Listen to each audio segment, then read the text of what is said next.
This is the Horse Radio Network.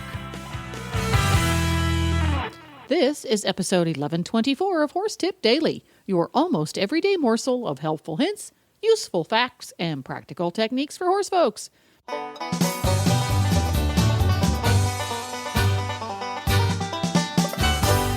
Hi there, Coach Jen here, and thanks for tuning in to Horse Tip Daily. On today's tip, we're going to learn about another one of the amazing high-tech modalities available at Equine Performax at the Jaeckle Center.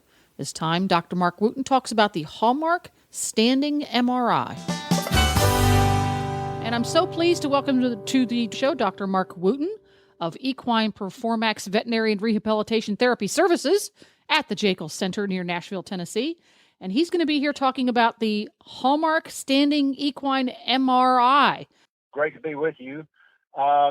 It's we've had it at our facility for a little over a year now. It's a standing MRI, which the key phrase there is standing. The horses do not require general anesthesia like they do for most any other type of equine MRI. So these horses, they do have some mild sedation, and they're put in the magnet, and they're there for, depending on what we're scanning, for an hour and a half, 2 hours, and then they're right back out and ready to go home the same day. So it's a real advantage as far as that goes. The fact that you're not putting the horse to sleep is huge. And another big factor that we found too, typically we are keeping those horses overnight. We'll put the horse in the magnet. The images that we generate are sent to Dr. Natasha Werpe. She's a radiologist at the University of Florida. Prior to that, she was at Colorado State University at the vet school. And she does a tremendous job of reading these MRIs for us. And a really important thing is sometimes with these cases, after we blocked them and localized the pain, we think to the foot. There's been a few cases that Dr. Werpe said, I'm not seeing the kind of problems here that would be causing the degree of lameness that you're telling me. Let's put the horse back in the magnet and go farther up the leg and look at that area, which, would be very difficult to do in a situation where the horse was just recovered from a general anesthesia. But in our situation, we're able to just put them right back in the magnet. And I've been amazed at some of these cases where we are finding lesions is not really where we would thought it would have been based on the diagnostic blocks that we're using. So it's kind of created a real fly in the ointment when it comes to evaluating our blocks. I've had a couple of horses that block very sound to a heel block, the low block that we do in the foot, and end up finding a lesion up near the fetlock. So, I think it's all connected, isn't it, Dr. Mark? Oh yeah, absolutely. There's we used to think the blocks were very specific, but like I said, they're not. And how far that block travels up the nerve, or how far the actual anesthetic solution moves around farther proximal or up the leg, we really don't know in a lot of situations. So it's been very interesting in that we have found a few cases that, we had to put them right back in the magnet. And like I say, the advantage with the Hallmarq standing is that we're able to just put them right back in as opposed to putting them through another general anesthesia. Can you describe the look of the machine? I mean, does it take up an entire room? The MRI unit that we have from Hallmarq is in its own modular room. They actually built the room in England. All the construction was done in England, then it was shipped over to the U.S. And it's a freestanding building that's attached onto the rest of the facility there. That the horse, you can't even tell that it wasn't actually built into it. But our system is like I said, it's a little modular building that was built specifically for the MRI magnet. You have to be real specific about the lining of the wall, so that there isn't any interference of the magnet while you're running the scan. So you can do the whole horse, right, head to toe. Well, no, this is strictly lower limb, and Oh, they're okay. all about that way. MRIs are, well, with some of the MRIs you can do heads and that sort of thing. We can't do a head with the Hallmarq standing. It's pretty much specific for the lower limb, which in most of our cases that's really where we're mostly interested in. Yeah, in horses for sure. Right, and if it is requiring something like that, a head or something like that, no, we don't do those. But where we're really focusing are lower limb issues. Now, for anybody that's not familiar with the MRI technology, can you describe, fairly quickly and in layman's terms, hopefully, how the MRI can help you diagnose issues? Well, it's able to generate images not just of bone like an X-ray, or not just of soft tissue like an ultrasound, but you see the entire picture. You see everything. And I think a good way of describing MRI is looking for fluid, where it should be and where it shouldn't be. And a lot of times what we're seeing with our images is, okay, there's an increased fluid density inside a bone. And that's one of the things that we really pick up that has been very beneficial is you can x-ray a bone and you're not going to detect any type of bone bruise or swelling or edema within that bone.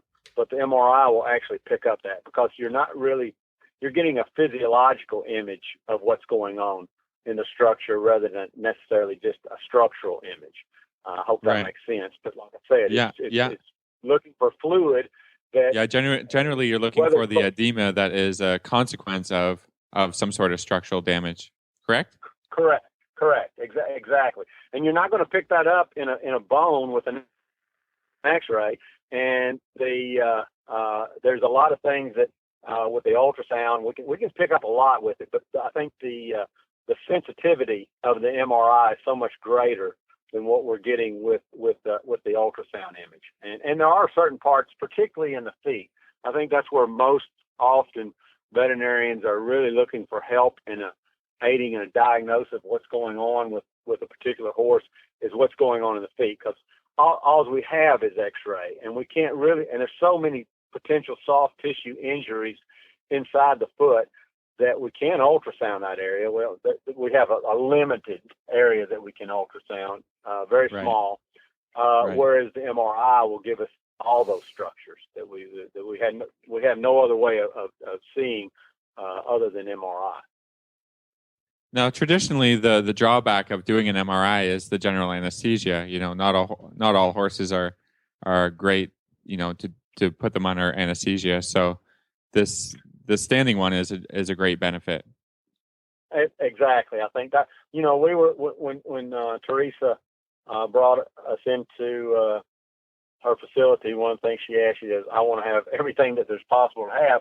So, I said, well, if you really want to have everything, you need an MRI. So we started investigating, looking around, and we really saw the benefit of the standing procedure as opposed to the knockdown procedure. So there are some disadvantages, to be quite honest with you, with the standing MRI. It is a low field magnet as opposed to a high field magnet that most of the knockdown MRIs are.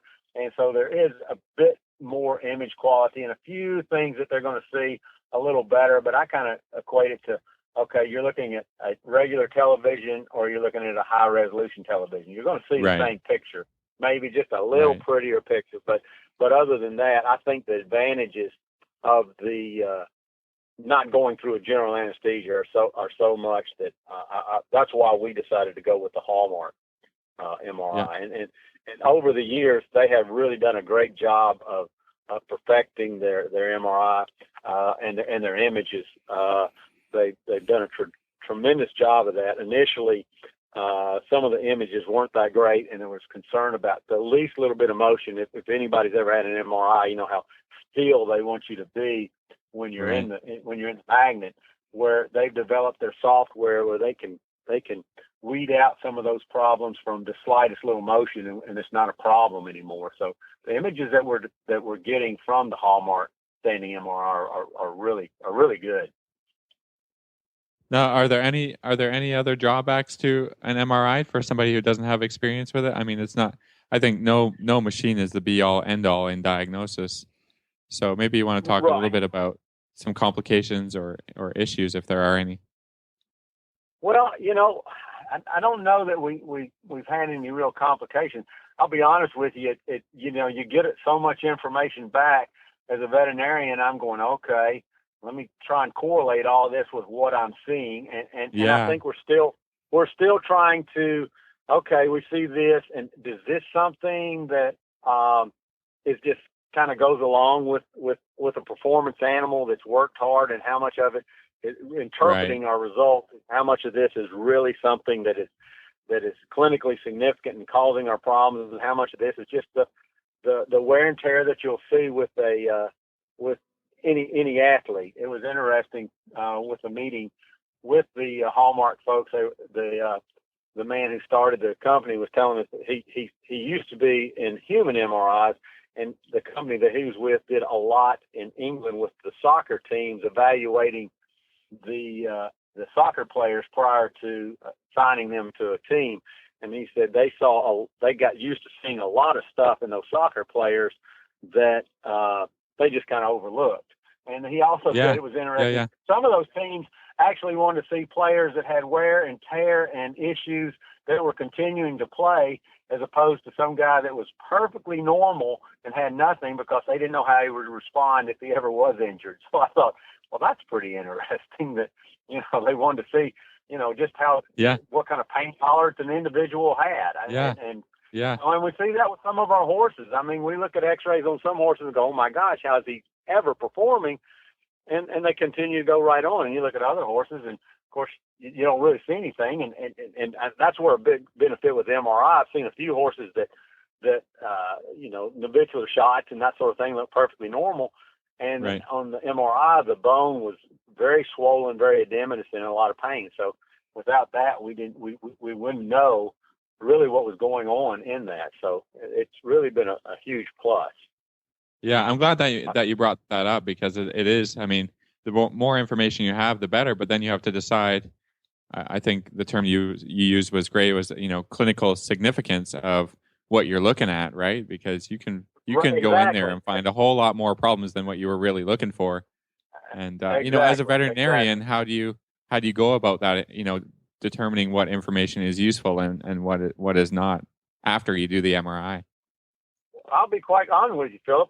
I think that's a work in progress. I mean, each case is kind of taken individually of let's look at this and see what we've got. And then, some of them are very easy. If you've got a horse that's got a tremendous amount of bone edema, okay, let's shut this guy down. We just have to give this rest is the only thing that's going to really help that. I mean, there are some other things that we do therapeutically, but still the horse is going to have to be shut down. And it does give us we see something like that, we go, okay, that's going to heal. We give that time, it's going to be okay.